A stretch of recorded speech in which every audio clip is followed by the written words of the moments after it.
As the struggle continued, the Wallachian troops began digging trenches throughout the local terrain as a means to defend themselves from wave after wave of Ottoman assaults, to much success.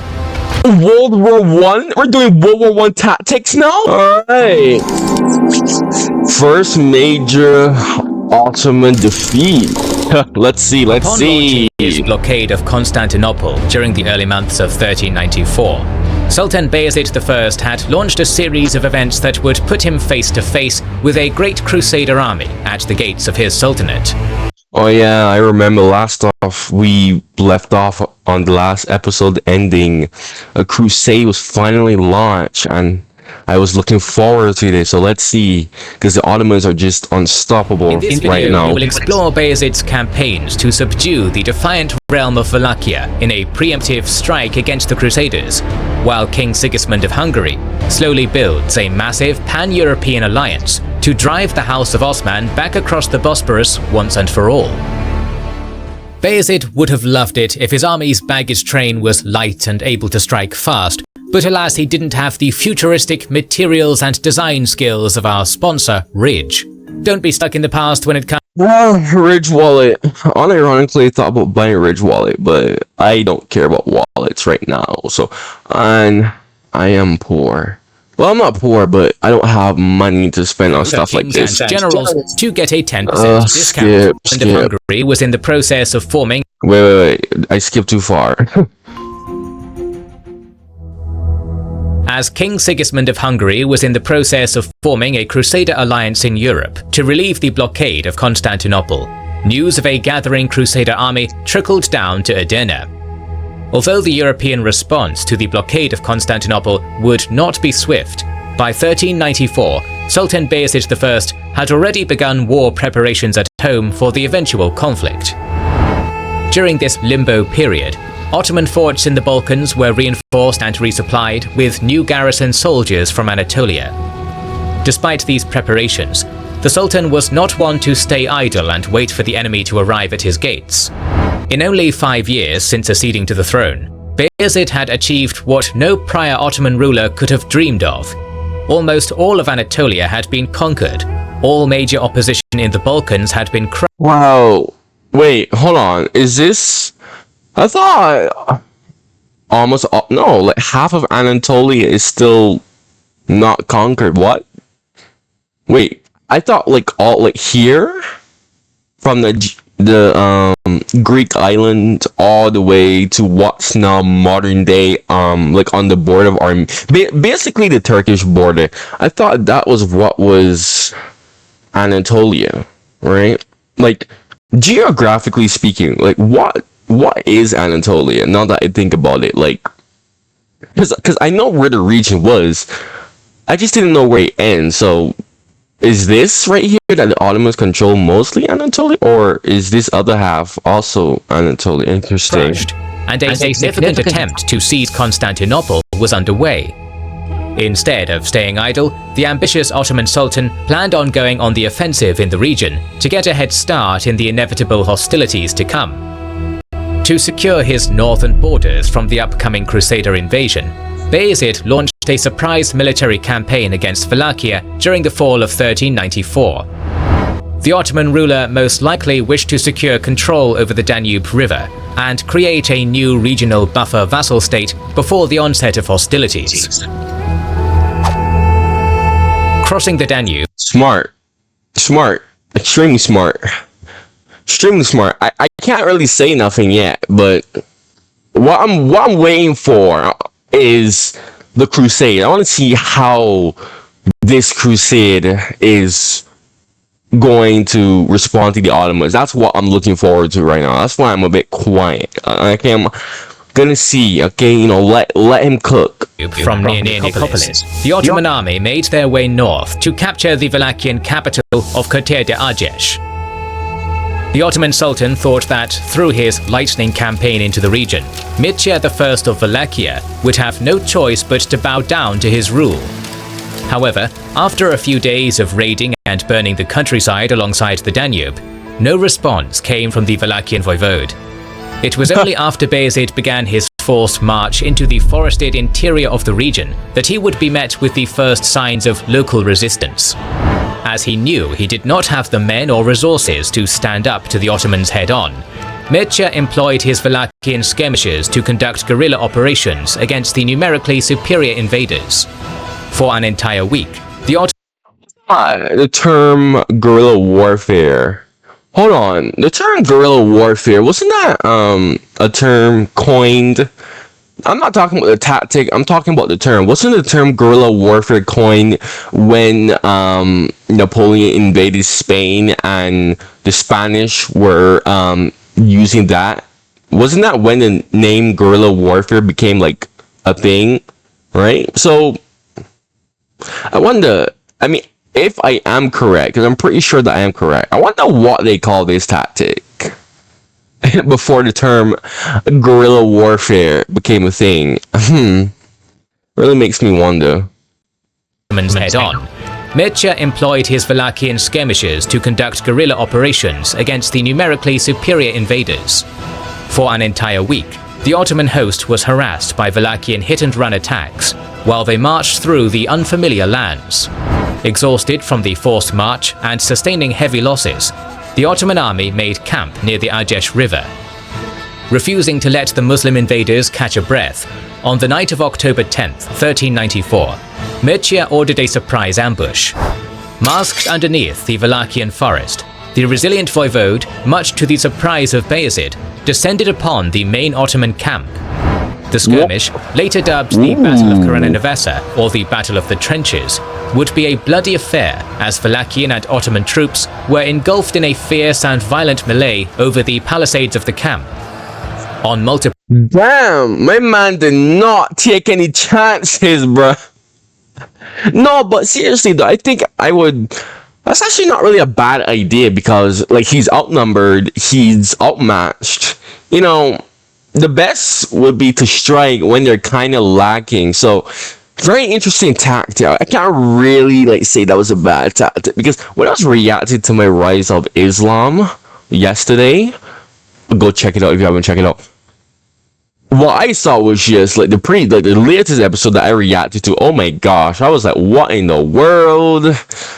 But anyway, that's a bit different. But still, compared to that, this is actually not a bad idea. Occasions, the Sultan's own life was endangered as the battle turned brawl lasted well into the dawn. Seeing that he was in a precarious situation and having taken many losses during the course of the entire campaign, Bayezid ordered the remnants of his army to withdraw back to the Danube. And it worked! It worked, and the tactic worked. Okay, Wallachia. Oh, so where are these European names? Wallachia, King, whatever the heck you are. Miech. What's his name? Miech. I gotta hear it again. Into Ottoman territory in defeat. For the first time, the Thunderbolt had met his match in battle. Oh, he got defeated! Oh, the Ottomans finally got defeated, what the heck? Despite this setback, Bayezid was prepared to invade Wallachia again during the spring of 1395, as during the interim period, Mircea had travelled to Transylvania to sign a Mircea, bro. I was thinking about miach, like the Russian word for ball, because I'm like trying to kind of teach myself Russian, and freaking the word, his name sounds like the word ball in Russian, miach. So every time I hear the word miach, I hear the word like miach, like the Russian word for ball. That's why I was thinking mich, not miach, but whatever. Miach, okay. Formal alliance treaty with Sigismund for his upcoming crusade. This time around, the Ottoman Sultan called upon his Balkan vassals to join him on the campaign.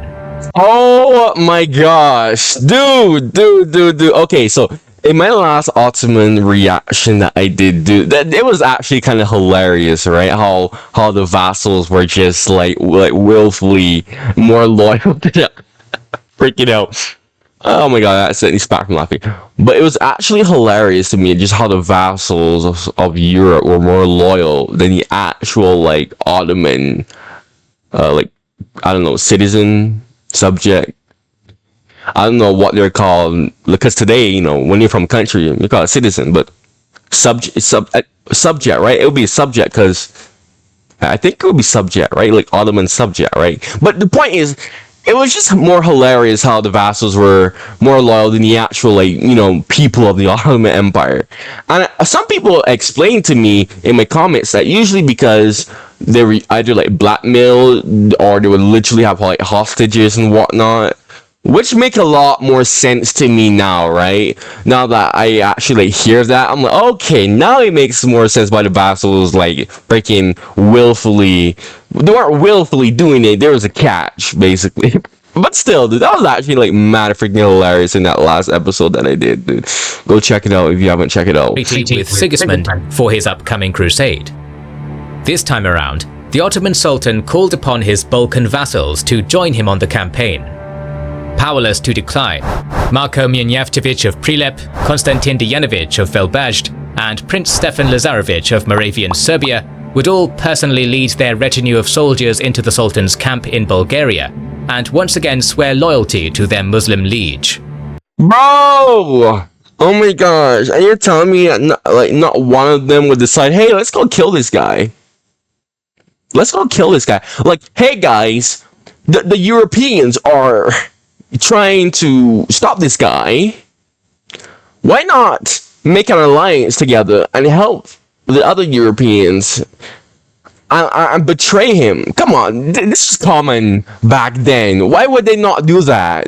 Oh my gosh, why would they help him fight against these other Europeans when they could easily just go betray him or something and help these Europeans? What? Oh my gosh. Only the Serbian nobleman Vuk Brankovic, in an act of open defiance, refused to send troops to Bayezid. Exactly, Vuk Brankovic. That's what I'm talking about. That's what I'm talking about, man. Because, like, why are you helping the Ottomans get stronger? You want to help them get weaker. Now is the time to defy the Sultan. Now is the time. Nobleman Vuk Brankovic, in an act and not only that, but the Sultan literally got defeated. Why would you beef his numbers up? of open defiance, refused to send troops to Bayezid. However, the Ottoman Sultan would turn a blind eye to this insubordinate act for the time being, as he rushed to cross over the Danube to once and for all crush the forces of the Wallachian voivode. This time, the Sultan invaded the country from the west through the lands of his vassal, the Tsardom of Vidin. Nope. The Wallachian skirmishers once again employed guerrilla warfare on Bayezid's army as they marched on the royal capital of Kirtia de Argesh. Perhaps due to the guerrilla campaign being less effective this time around, Mircea would proceed to form a great Wallachian army to fend off Bayezid. According to Romanian sources, the Wallachian voivode ordered all able men of his realm to gather up their arms and join his cause in order to defend their homeland from the Muslim invaders. Many settlements were abandoned, and their crops burned as the Ottomans made their way north. Not wanting to be bogged in a long siege, and wanting to resolve the war in one swift blow, Bayezid bypassed the many Wallachian forts in the region and pursued a field battle with Mircea near his capital. However, still knowing that he could not take on the Ottoman host in an open field battle, Mircea stationed his grand army in the strategic Rovine marshlands south of his capital. The marshlands— Oh, this guy is cooking. This guy is cooking. He is okay. Yeah, this guy is smart. Okay. Hold on. Let him cook. were littered with small narrow valleys, caves, old ruins, and impassable waterways, making it an ideal landscape for a defending army fighting against a numerically superior enemy. As Bayezid deployed his army on the battlefield, many sections of his host would be bogged down and immobilized in the marshes, such as his heavy Capiculu and Serbian cavalry. However, this would not stop the Ottoman Sultan from pursuing Mircea's army, since, after all, what was one marshland compared to the conquest of Anatolia? He went disguised as an envoy and told him— Wait, he went disguised as an— hold on a minute. Mircea went to Bayezid's tent disguised as an envoy before the battle to ask him to leave Wallachia in peace and not avail. And Bayezid didn't capture him? What? Is this true? Okay. Compared to the conquest of Anatolia. Okay. Like, what the heck? According to the more dramatic retellings, the following Battle of Rovine would last for an entire week. During the dragged-out battle, multiple Ottoman An entire week? What? attempts to breach through the marshes failed, as many were killed by Wallachian archers. It was during one of these attempts to breach the marshes that the entire Ottoman vanguard of irregular infantry would be cut to pieces by incoming Wallachian arrow fire. Ottoman All of them dead from our fire. Woo-hoo-hoo! attempts to flank around the marshes to strike at Mircea's main camp were also thwarted. As the struggle continued, the Wallachian troops began digging trenches throughout the local terrain as a means to defend themselves from wave after wave of Ottoman assaults, to much success. What's this? World War One? We're doing World War One tactics now? World War One style battles now? Wave after wave, and they're all dying with entrenched soldiers now? What? With each passing day, Ottoman casualties rose up as Ottoman corpses scattered the marshlands of Rovine.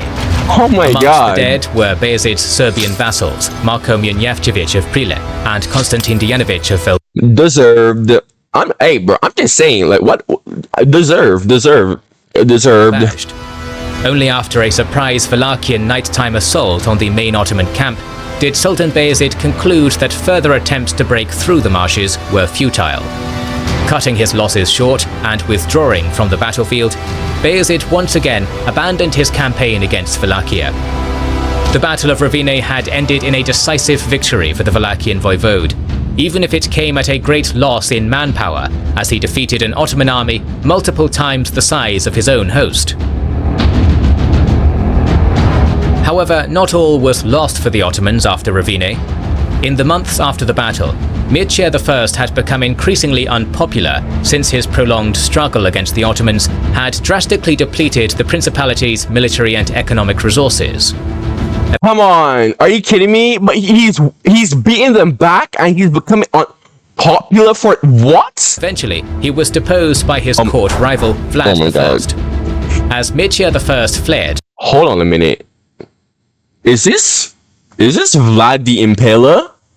Oh, is this Vlad the Impaler? Oh, I've heard of this guy. the nearby Kingdom of Hungary, Vlad I submitted before Bayezid, removing Wallachia. Wait, that's not him?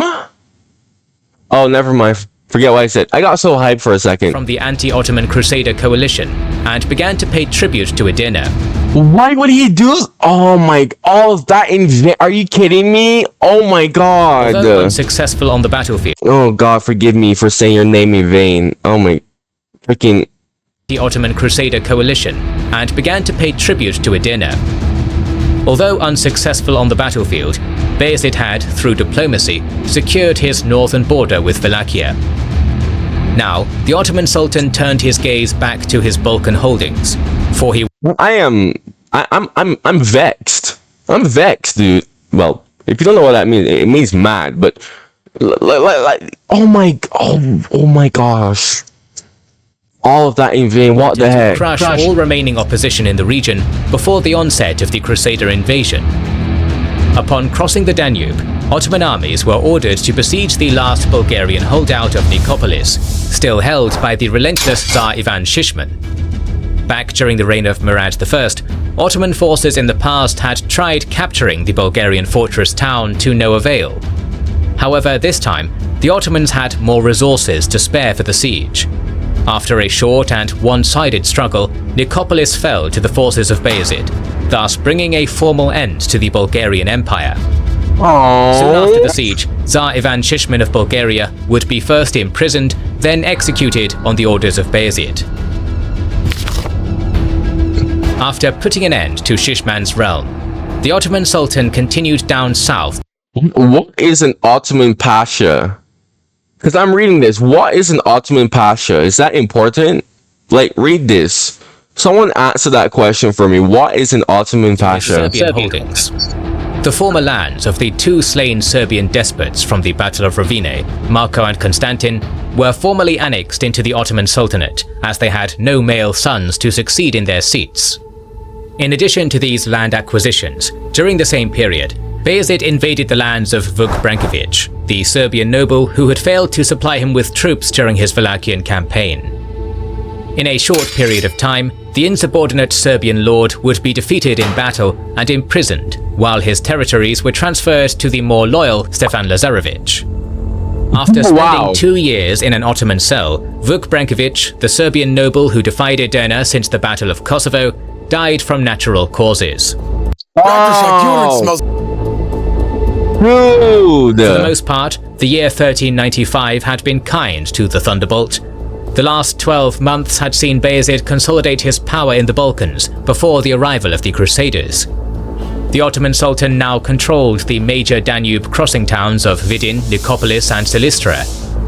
Wallachia had left the Crusader coalition, and a pro-Ottoman ruler now sat in Kertea de Argeș. Man, bro, imagine if Wallachia was still a part of, because dude, it was actually like, it was looking like the Ottomans were actually like having trouble.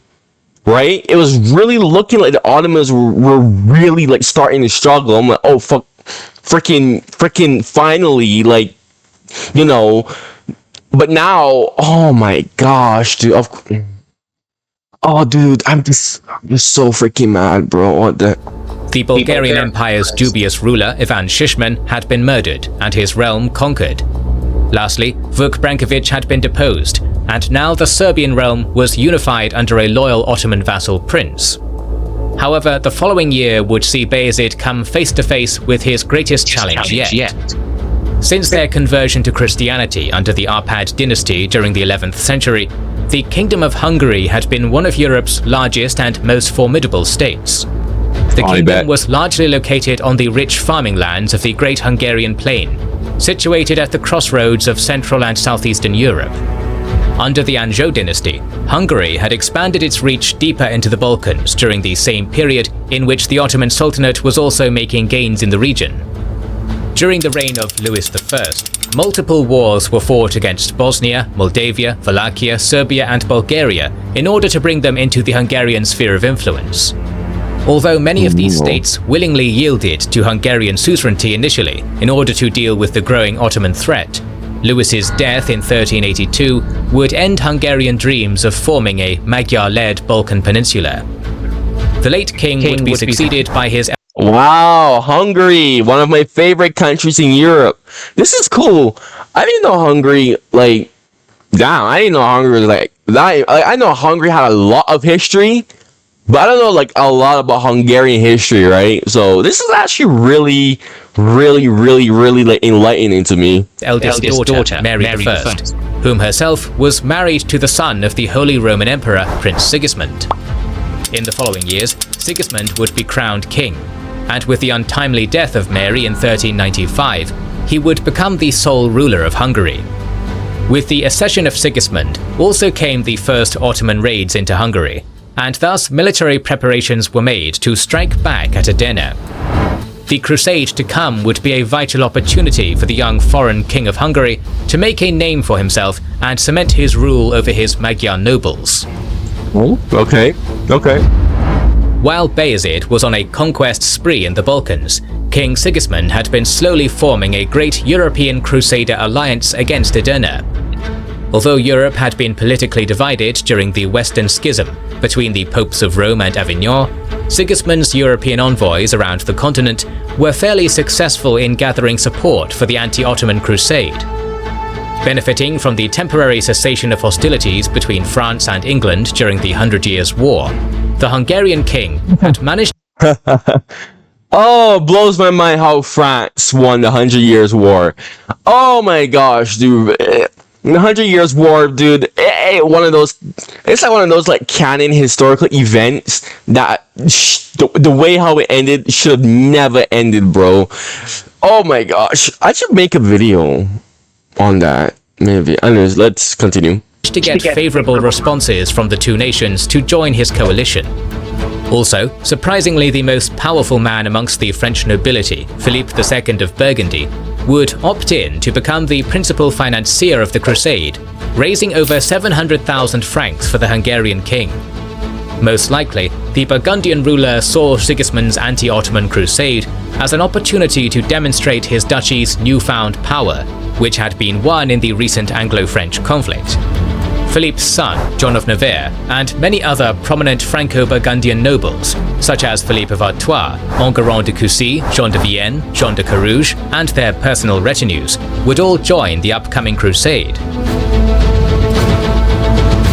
Meanwhile, the Italian merchant republics of Venice and Genoa, wishing to protect their lucrative trade routes and outposts in the Mediterranean and Black Sea regions from the rising Ottoman threat, would also join in the forming Hungarian-led coalition. Oh my gosh, this coalition is huge, man! Oh, this coalition is insane, dude! I'm like watching this and I'm like, okay, it's just getting bigger and bigger and bigger. Oh, it's getting bigger and bigger and bigger. And it keeps getting bigger and it keeps getting bigger. Along with Constantinople, the Genoese colony of Galata had also been blockaded by Bayezid, an affront that would see the two rival Italian republics, in an uncommon occurrence, unite under the same crusading banner. Well, the enemy of my enemy is my friend. The Knights Hospitaller of Rhodes, known for their piracy in the Aegean Sea, would also answer Sigismund's call against Bayezid, as they had been in open conflict with the Ottomans since the Battle of Kosovo 7 years prior. With the naval powers of Venice, Genoa, and the Knights Hospitaller all raising their banners against Edena, Bayezid was now faced with the threat of Crusader warships bearing down on his coastal territories. The Ottoman navy was still in its infancy during this era, which meant it could not effectively counter the more sophisticated warships of Europe. King Sigismund's acquisition of European allies would not stop there. Even though he had recently been expelled from his country during the aftermath of the Battle of Rovine, Mircea I of Wallachia still commanded a sizable loyal host, numbering around a few thousand soldiers. The Wallachian ruler, perhaps in an attempt to regain his throne and garner Hungarian support to his claim, would join the anti-Ottoman crusade. Lastly, smaller contingents from Bohemia, the Teutonic Knights, the Holy Roman Empire, Naples, Aragon, Castile, Portugal, Navarre, the Swiss Confederacy, Savoy, Moldavia, Poland, and Croatia would also pledge their... What the heck? Oh my gosh, this is freaking... This is like all of Europe. This is almost... What the heck? This is like... Oh my gosh. This is literally like... Look at this. This is the most of Europe. Oh, this is like the Avengers, bro. Freaking Ottomans are like Avengers level threat. Avengers assemble. Their support to Sigismund. With a total crusading force numbering around 15,000 to 25,000 strong, converging on the Oh my god, that's so underwhelming. Like, look at all these countries and you get only like 25,000. What the heck? I was thinking like 100,000 or something like that. Hungarian city of Buda, enthusiasm around Europe for the upcoming crusade was high. Indeed, rarely throughout the Middle Ages had the kingdoms of Europe been so united against a common enemy, and the Ottomans were about to face perhaps their toughest foe yet. The Battle of Nicopolis was soon to come. To ensure you don't miss our video on that battle, subscribe and press... Yo, I look forward to seeing that. I look forward to seeing that. Bell button. Please consider liking, subscribing... Oh my gosh, man. Oh my god, this was... I look forward to seeing that. Another banger Kings and Generals Ottoman Rise video. Oh my gosh. You made it all the way till the end. Make sure you subscribe. Okay, if you made it all the way till the end, you like my reactions, man, make sure to subscribe for more reactions. Make sure to drop a like as well, because it helps push my videos onto the algorithm. You know, because you know, the more people watching my reactions, the more reactions that I can drop. It helps me. All right, it helps me, right? If you want to check out my Patreon, I had a Patreon for a long time. I was just like lazy as heck to try and promote it, but whatever. I guess I'll promote it. Go check out my Patreon. I guess. It should be on the end screen right now. Anyways, thank you for watching. Stay tuned for more, and goodbye.